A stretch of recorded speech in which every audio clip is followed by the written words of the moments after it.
A very warm welcome to all the viewers of Parvasi TV. As we know, the municipal elections are approaching, and yet again, we are back with another special interaction with one of the candidates. Today, we have with us Mr. Raman Vasudev, who is standing for the City Regional Councillor, Ward number 3 and 4. A very warm welcome, sir. Thank you very much.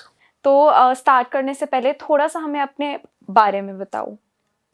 मैं basic Punjab से हूँ और मेरी जो background है वो मैंने masters किया हुआ है केमिस्ट्री में गुरु नानक यूनिवर्सिटी अमृतसर से, और काफ़ी पुरानी बात है ये। Like I finish my education in 1980 and after that काफ़ी बाहर ट्रैवल किया। लीबिया में रहा, इंडिया में रहा, अमेरिका में रहा, फाइनली कनाडा में आके सेटल हो गए। तो अब लगता है कि कुछ इतना कुछ जो एक्सपीरियंस गेन किया है उसका कुछ ना कुछ आगे भी यूज़ किया जाए। तो मुझे ये लगा कि पॉलिटिकल जो प्लेटफॉर्म है it's a good platform to, उससे हम कुछ भी शुरू कर सकते हैं लाइक दैट। तो पॉलिटिक्स में एंटर करने से पहले आपका प्रोफेशनल बैकग्राउंड क्या था? मैंने जैसे बताया ना कि मेरा केमिस्ट्री का ही बैकग्राउंड है, तो मैं केमिकल इंजीनियरिंग ही काम करता रहा हूँ। कभी केमिस्ट का, क्वालिटी कंट्रोल का, डिफरेंट पोजीशंस में, पर रहा मेरा फील्ड केमिस्ट्री का ही है। जी, तो आपने पॉलिटिक्स ज्वाइन करने का कब सोचा?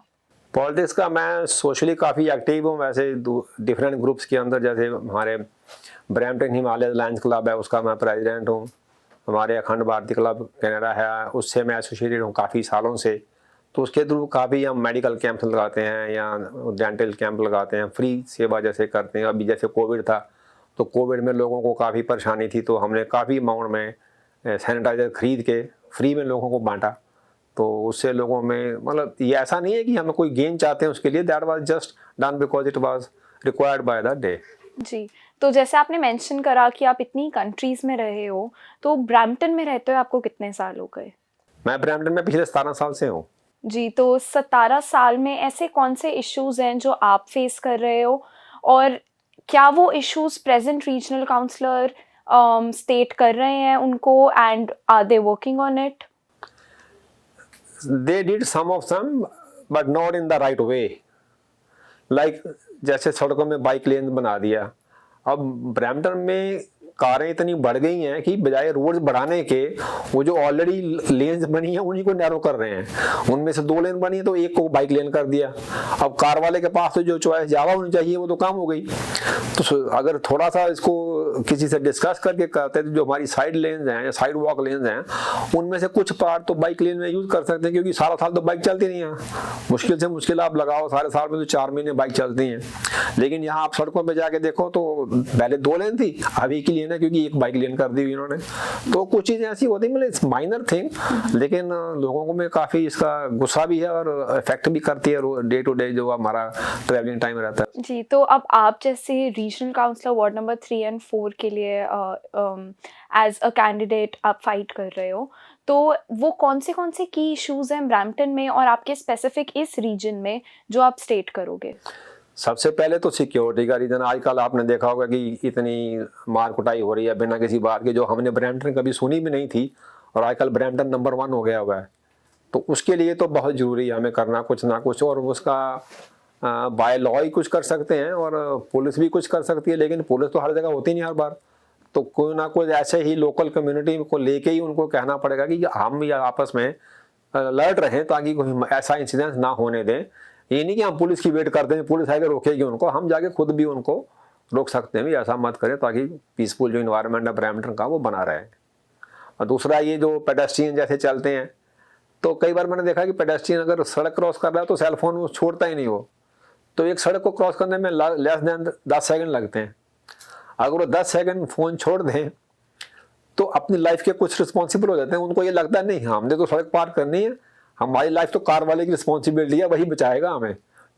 तो लाइफ तो मेरी है ना, तो जब मैं सड़क क्रॉस कर रहा हूँ तो मुझे खुद चाहिए कि मैं 2-10 सेकंड के लिए फ़ोन को कर दूँ बंद और दाएं बाएं देखूँ, ताकि मेरी लाइफ तो बची रहे ना। तो उसमें क्या होता है, प्रोबेबिलिटी सेफ्टी बढ़ जाती है अपनी। ऐसा मैं कुछ रिक्वेस्ट ही कर सकता हूँ। इट्स नॉट ए लाइक कि आप you can't be hard and fast on that, लेकिन ऐसा मैंने देखता हूँ रोज़ ही मैं सड़कों पे होता है भी यार, लोग इग्नोर भी करते हैं इस चीज़ को और दोष कार वाले को ही देते हैं कि उसी ने मारा है उसको, जबकि अगर थोड़ा सा वो अलर्ट हो तो ऐसी चीज़ें बच सकती हैं अपने यहाँ।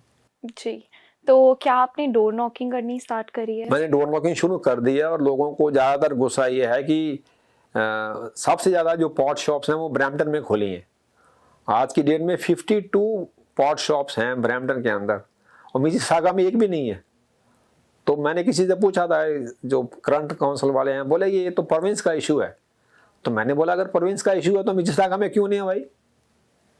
तो फिर उसके बाद कोई जवाब नहीं था इस चीज़ का। तो मेरी कोशिश ये रहेगी, अगर मैं इस जगह में अपनी जो कंटेस्टिंग में कामयाब हो जाता हूँ तो मैं इसको बंद तो नहीं कर सकता, लेकिन और ना खोलें। इनको मैं कैप कर दूंगा बस, ये अगर 52 हो तो 52 की 52 ही रहें, कम भले ही हो जाए लेकिन और आगे बढ़े ना। ये मेरा प्रायोरिटी रहेगी इसके ऊपर। जी, तो इसके अलावा कोई और स्पेसिफिक इशू?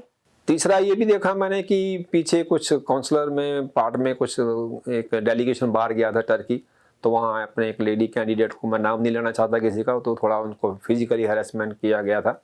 तो उसके बाद यहाँ पर आके उनके ऊपर केस चला, तो जो इन्वेस्टिगेटिंग लेडी थी जिसने केस में फाइंड आउट भी कर लिया कि वो बंदा कल्प्रेट है, तो बिफोर शी गिव अपना फाइनल डिसीजन उसको इन्होंने टर्मिनेट ही कर दी, उसकी जॉब ही निकाल ही दिया काम से।